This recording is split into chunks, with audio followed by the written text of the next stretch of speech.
exits for position. Goes around the outside, it's in his team. Qualified. Hey, everybody, and welcome back to another episode of Barely Qualified, a Formula One podcast. We are your hosts. I'm Channing Apodaca, the man, as always, across the screen, the lovely, the talented Brandon Wood. What is up? What is up is the Canadian Grand Prix was a fucking banger. Oh, man. It ended up being such a fun race. A little bit of weather, some teams getting it wrong, some teams getting it right. Just a big mix-up all around. Man, what fun this ended up being. Yeah, I mean, it had a killer qualifying session. It had a great start to the race. There was some shit talking off the grid. There was drama going into the race. There was, God,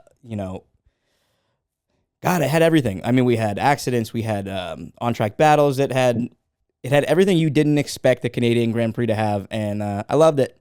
I'm bummed because last season when I was, kind of deciphering which races I wanted to go to, if any, this year, I was thinking about going to Montreal, and I decided against it, and that proved to be the wrong choice. But, oh well, we got to watch it on TV, and it was just as good. So let's crack into it. Aside from the weather, the rain being wet and all, it would be a fun race to go to. I think just where the track is situated is like such a cool, unique setup, with just being on its own little man-made island and stuff. And yeah, it'd be really cool. I did see a lot of people complaining about the little mini voyage that you have to take there, and the tunnels to the ferry being excessively crowded, which would suck. Sure, but yeah. that's the type of shit that you just have to deal with. It's like a travel day. You kind of have to think of it as, you know what I mean? Yeah. Yeah, but doing it a few days in a row would probably be annoying, but true. But yeah, I'm sure it was fun to be had by everybody there, and what a racing spectacle we got to see. Yeah. Like we said, weather bringing in quite a bit of a roll of the dice for all of the teams. Right off from the beginning of the weekend, Mercedes was starting to show some promising speed coming in. They had some more upgrades coming into this weekend. One of the big ones being a new front wing, looking to maximize a little bit of the characteristics of the circuit this weekend, and it seemed to have worked out for them. George Russell managed to eke out pole position in qualifying. It was close there. This weekend we had it could have gone a bunch of different ways. McLaren showing great pace. Ferrari through practice was didn't seem like they were too far off, but definitely were not able to get it together in qualifying, and they got set back really far. So just going into the race on Sunday, things were definitely mixed up a little bit, and it brought a great opening to this race. Yeah, FP1 was kind of a wash, no pun intended, because it was rained out for the most part. So not able to get a great look. And I don't remember if FP2 had rain or not. I want to say it did.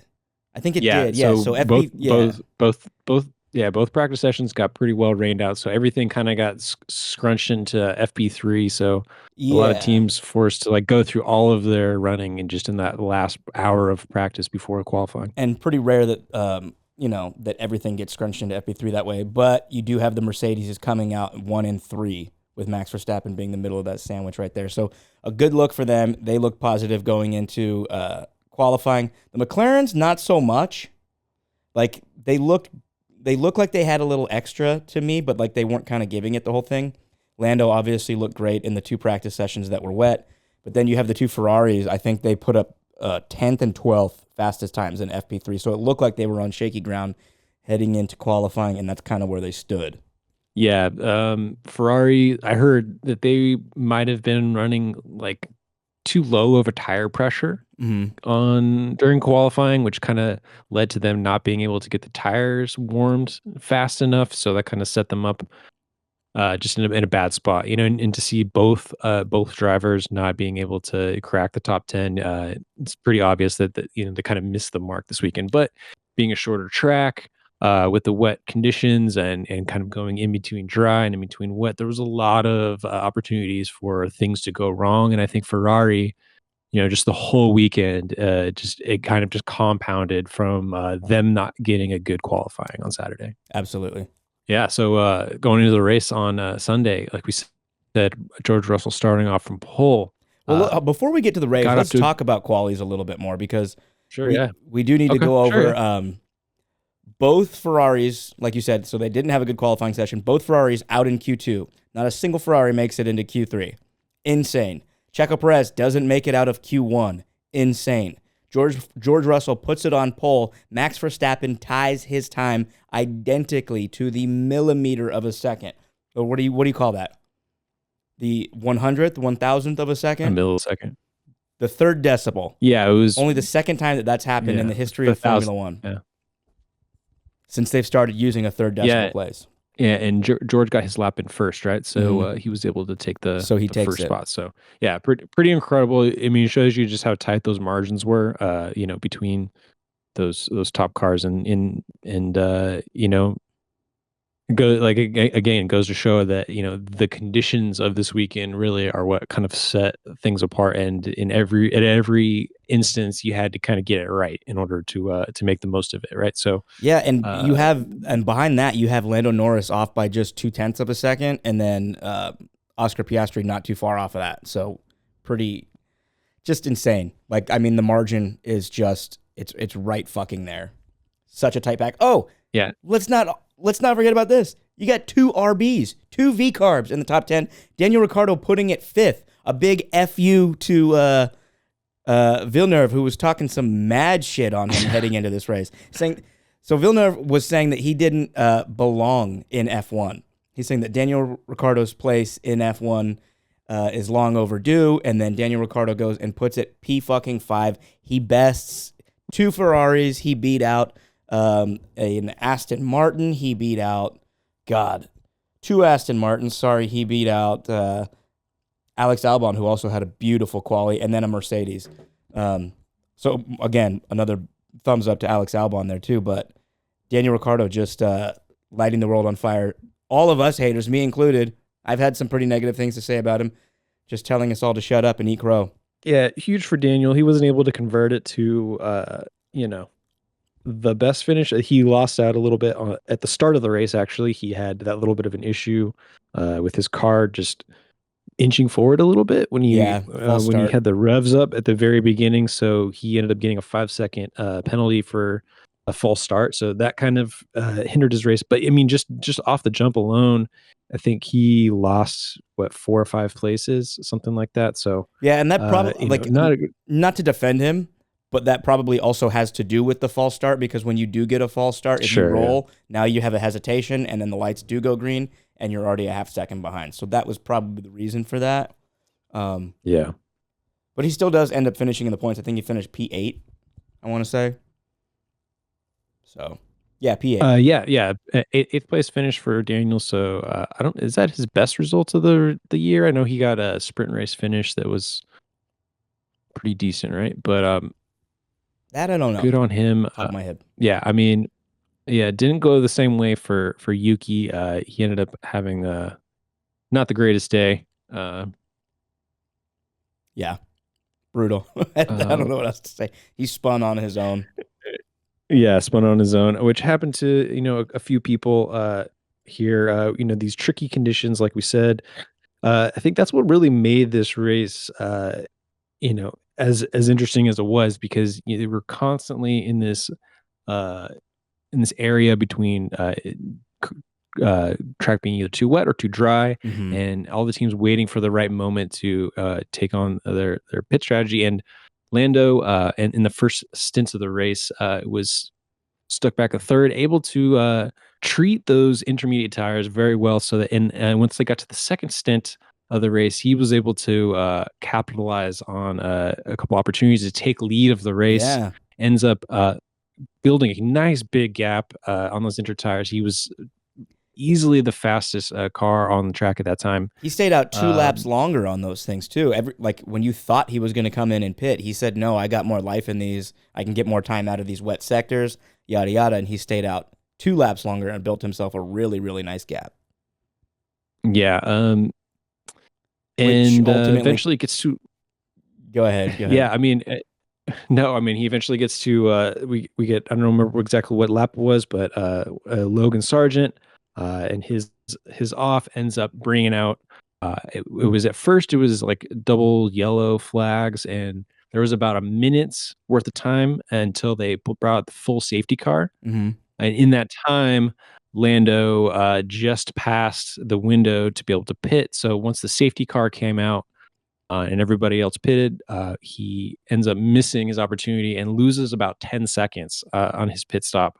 So therein losing his lead of the race. I think he came out back in second or was a third, I think, when he came out eventually. So Well, much like he came out almost like perfectly timed with Max. If that's a pit stop that when he went from inters to slicks, he came out and he was actually ahead of Max, but the pit lane exit was still wet, so he was sliding on those slicks, and Max had just gotten ahead of him because he wasn't able to get the tires hot enough coming out of pit lane.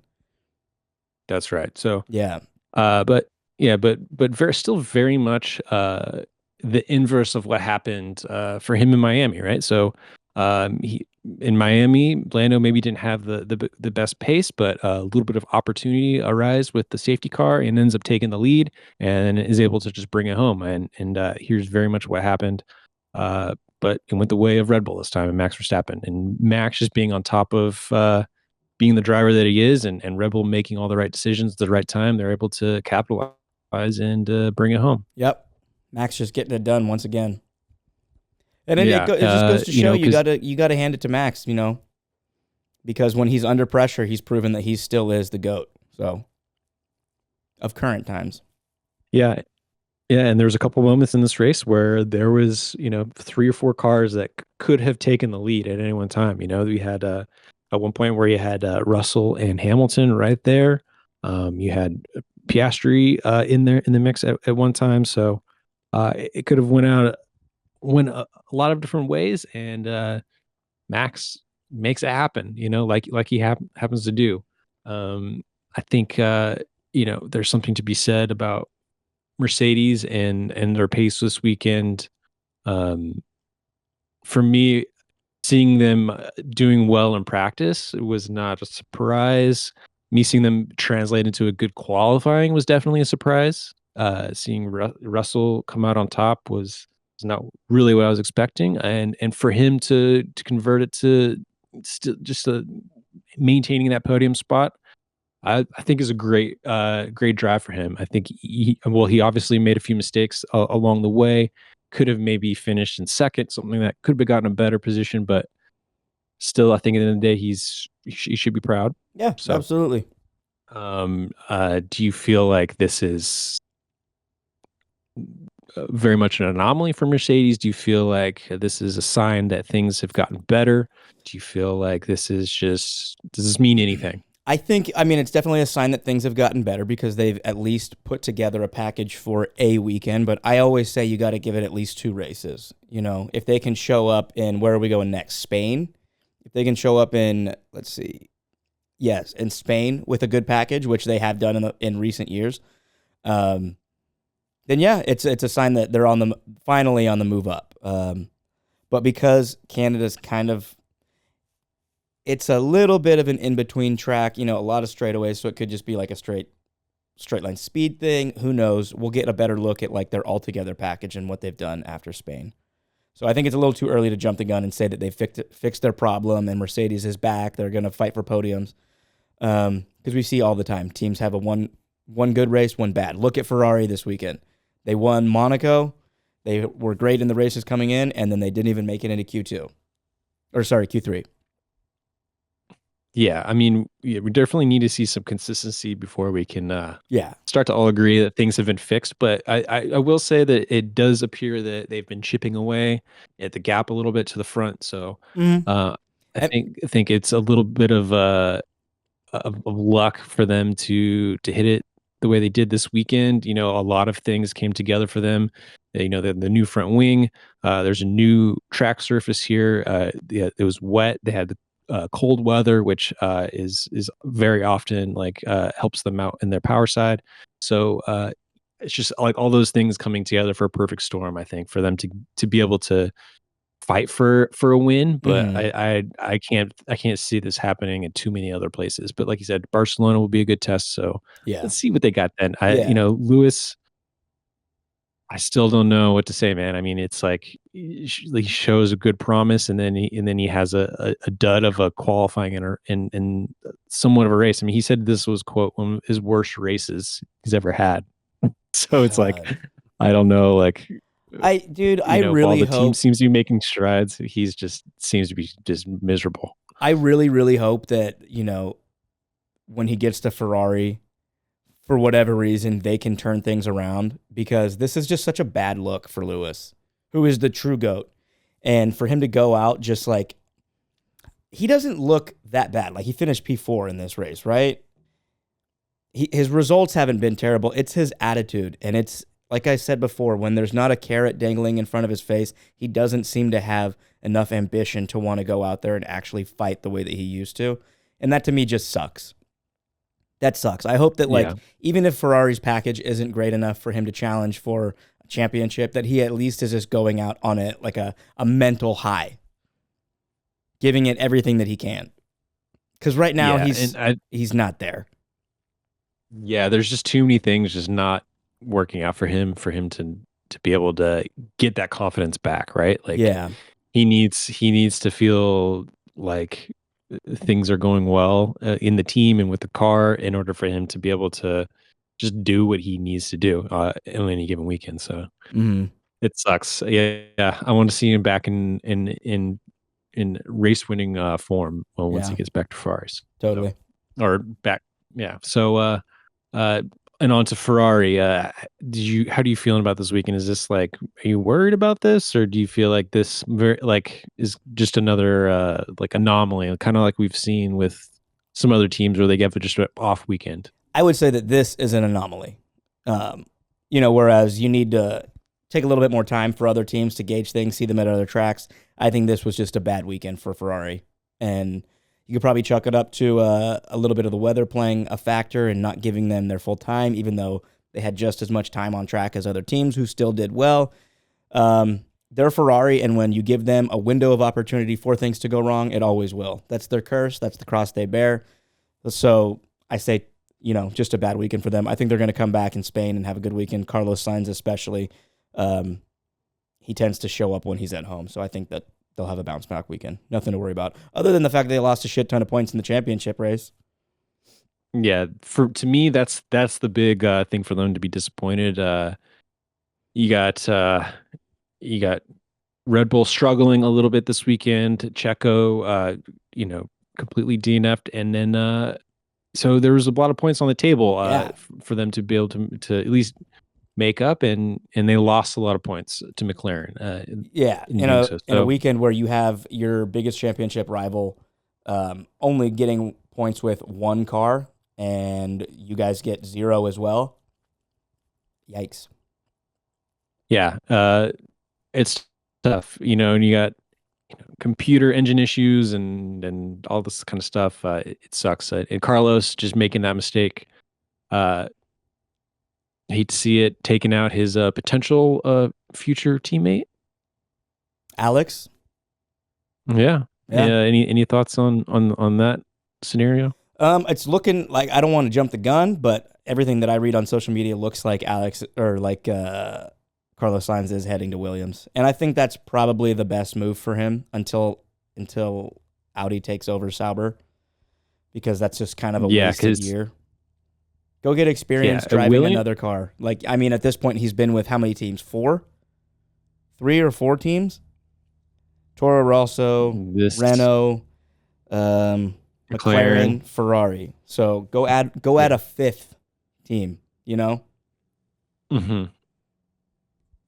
Yeah, I don't know. I mean, it is kind of sucked to think you have to go from one of the top 3 teams back to one of the worst teams on the grid. But I'd say when you're looking at the opportunity available to you with Sauber and then with Williams, I think both have a lot of potential upside. Mm-hmm. But to me, Williams, that path forward is a little bit clearer. You see the new leadership already in place. You see that pathway kind of already taking route, and I feel like their build. This is going to be a huge building year for Williams. So or this has been, with them being set back with all their production stuff.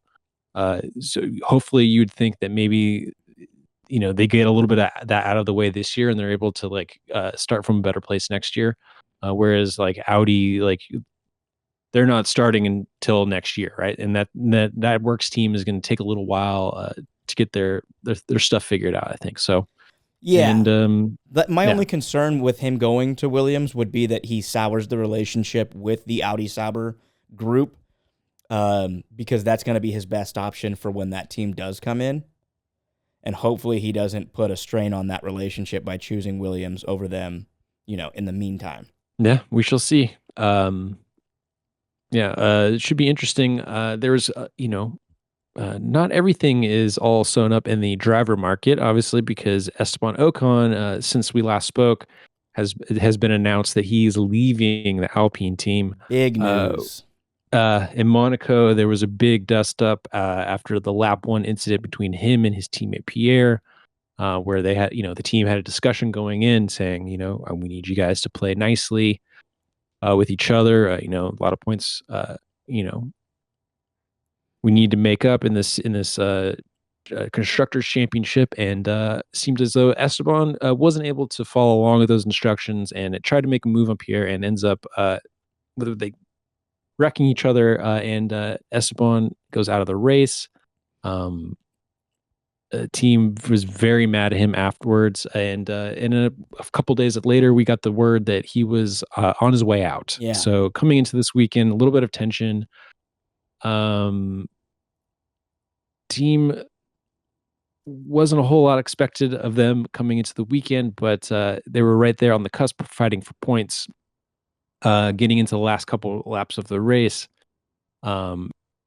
Esteban was asked to let Pierre by, and he at first rejected and said no.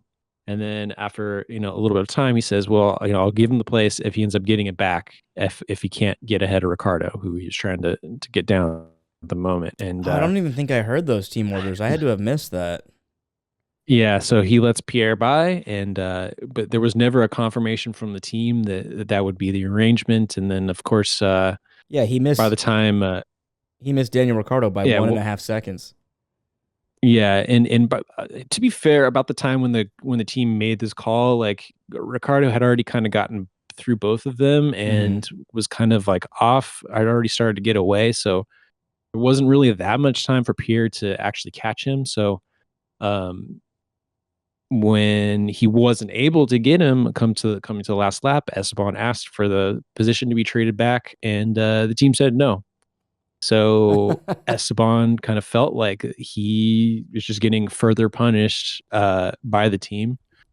And he just was very vocal about it after the race and showing his displeasure with the team and in the situation. And especially because he's trying to get, to better his opportunities to getting signed at another team. Right. So him having to give up a place is in turn makes him look worse as a potential out there on the market. So yeah, I can understand him being upset, but what is your kind of thoughts on this?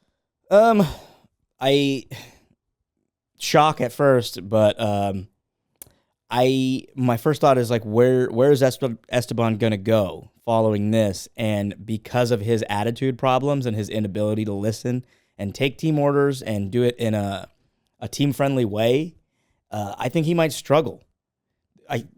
From a talent perspective, he definitely deserves to be on the grid, but if a team doesn't want to have to deal with him, and his track record of constantly going wheel to wheel and crashing with his teammates, I can fully understand a team neglecting him and him not finding a seat.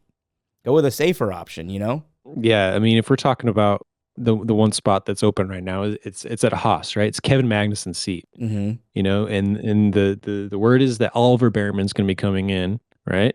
As he for his should. rookie year. So you look at that pairing, who do you feel like is a better teammate for Oliver in his rookie year? Is it Kevin Magnussen, who's done nothing but show that he's there to fight for the team, or somebody like Esteban, who's going to do the opposite. what Esteban wants to Yeah. do, right? And now you see him like maybe feeling threatened by Oliver, in some races. How do you feel like?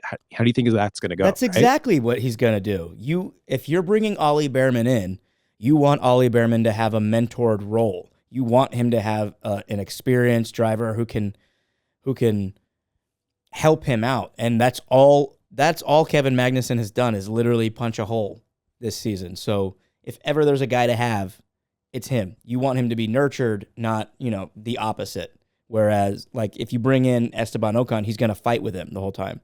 Which, I mean, maybe that'll give him, some exciting challenges in his rookie year. But I don't think that's what you want with a talent like Ollie Behrman. You want him to come in and have just, get his training wheels underneath him and have a smooth first season.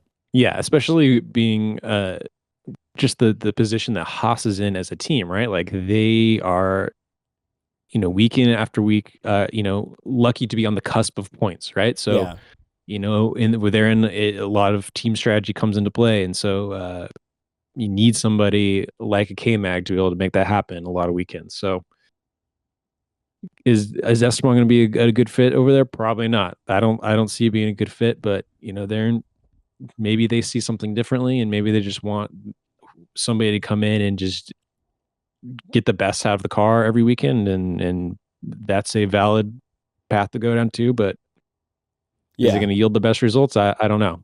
But, part of me almost feels bad for Esteban because he's been with the team for much longer than Pierre. This is only Pierre's second season at Alpine, and when they built this like all French super team, it was Esteban who had been there through all of that, through the change from Renault to Alpine, and at the first chance, the first sight of bad blood, when it got really bad, he was the one that ends up on the outs. So almost feel bad for him. I mean, it wasn't not fully. Yeah, it's definitely not the first sign of blood. I mean, this is like 2 years in the making, right? Like since they got paired together last year, Australia. Well, that was a huge moment for them, and that was but this was the first time more that they of the made same, him. Right? This was the first time that they forced him to take to social media and say like, "This was my fault. I need to apologize to the team." Everything else was kind of like chalked up as a racing incident, and Right. Well, I mean, it came to a head, right? Like they've had enough, and so they've made a decision to move on. Yeah, I mean, I don't blame him. It's just I almost feel bad for him, almost, but I don't almost. I don't hate Esteban, but I don't think too many people are gonna miss him. Yeah, agreed. Cool. Well, on that note, should we move on to our props and our flops Absolutely. for the Canadian Grand Prix? Mm-hmm. All right, so I'm gonna my flop this week is gonna go to Yuki. I'm just very disappointed. He had opportunity to a good qualifying, not as great as his teammate Daniel, like we said, but he had an opportunity to continue his consistency streak, and just a couple of bad mistakes ended up taking him out. Yeah, kind of at the most inopportune moment where the guy whose seat that you're going to be fighting for and who I think a lot of people believe you should be the rightful heir to really has a shit weekend for the third time in a row, and you go ahead and bottle it literally just on your own. And yeah, a lot of people struggled in that same sector, but these are the moments, Yuki, where your doubters are going to rise up. You have opportunities to silence your haters and to solidify your place not only on the grid but at the Red Bull family, and you kind of find a way to fuck it up time and time again.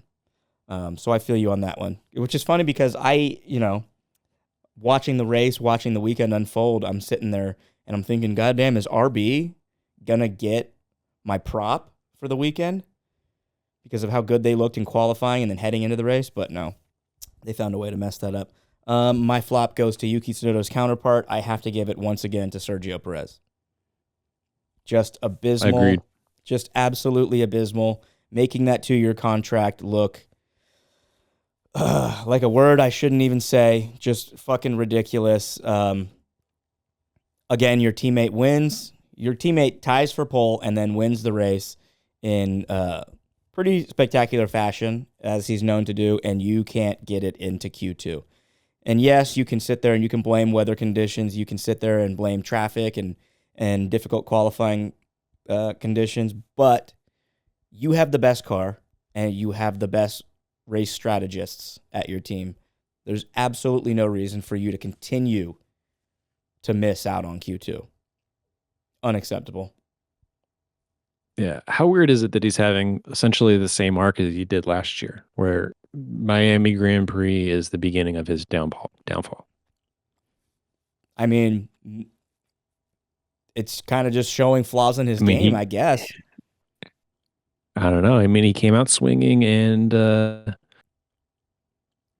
much like last year, and just something happens and it just got away from him. I mean, part of it is the rest of the field catching up, and then part of it is just, I think, him just missing the mark a little bit every weekend. Yeah. So you could say, frustrating. Maybe it's a little bit of the McLaren and the Ferrari factor, and now you can put Mercedes in there, kind of just exposing him with their cars being much better and their drivers' talents being able to show because of the improvements that they've made on those cars. But God, it sucks. And it sucks because I love Sergio Perez. I think we all love Checo. And so it's just shit. But you're there to do a job. And I could understand if you were finishing P8, P9, but to not even get it into Q2, to not even point, fucking Christ, man. Right after getting a contract, I think he's VCARB bound. He has to be. So my props are going to go to another Red Bull driver here, Daniel Ricciardo. Yeah, been having a rough season. Gets this fifth in qualifying. It's just amazing performance by him. Little bit of a hiccup start to the race, like we said. Little hiccup. A little bit of a hiccup to the race. Keeps his head in it. Brings it home. Still finishes in the points above his teammate. Overall, I think this is a good finish for Daniel. I think this is something for him to build on, right? Like he can go into Barcelona, knowing that he can finish in the points and all that. So I hope this is for his sake. This is just a building block for him for the rest of the season. Yeah, absolutely. I think the team looked in good form. They had a chance to score double points. They put their drivers in a position to have a successful weekend. Yuki messes that up. Daniel has a little bit of a hiccup, but he's able to, put his head down, do the work, and at least get it into 4 points. So good on Daniel. That would have been one of my props as well. But I have to go another route and say my prop is going to go to Alex Albon, not only for having a good race, a good weekend on the whole, getting that Williams in the points for the second time this season, but for committing one of the most beautiful double overtakes I've seen in, God, I don't even know how long, since through goes Hamilton, where Hamilton didn't even really have to make a move. Alex weaved in and out through a chicane, right, left, and makes a double overtake. Fucking beautiful. So I got to give him a fat prop for that. Beautiful. I mean, he didn't end up finishing the race, so he didn't end up getting points. He did. Wait, what am I talking about then? He got taken out by Carlos, remember? Oh, what was I thinking? Never mind. I thought he scored. I thought he put it in 10th. Never mind. All right, we'll scratch that. No. Forget I said that. But still. Is there someone else? Someone else? Maybe Lance. Lance for getting decent points. Aston Martin actually. Aston Martin did have a solid. No, I'll go Mercedes then. Just Mercedes as a whole. I'll just give them a prop on their upgrade package. Yeah, and then Toto gets a pat. Yeah. I guess we'll relegate Alex Albon's move to an honorable mention. Wow, I got really turned around right there. Fair enough. So, all right, cool. Anything else? Nope, that's it for me. We wrap it. Beautiful. We got Spain in what is it? A week and a half's time? Let me see. I think it is coming up. Yes, not this weekend, but the following. Yes, I think it is this weekend. No, is it's on the 23rd. Oh yeah, this is 22nd. Yeah, 23rd. Sorry, yeah. Yeah. Alrighty then. Cool. All right, guys. This has been Barely Qualified, a Formula One podcast, the post-Canadian Grand Prix. Hope you enjoyed the race, your maple syrup, your slippery as ice track conditions. Be sure to follow us on Instagram, TikTok, Twitter, most importantly, YouTube. Leave us a comment, like the videos, share them with your friends. You guys don't know how much that means to us. It goes a long way. We appreciate that. And if you have any comments, questions that you want us to answer on the show, as always, drop us a line. Peace.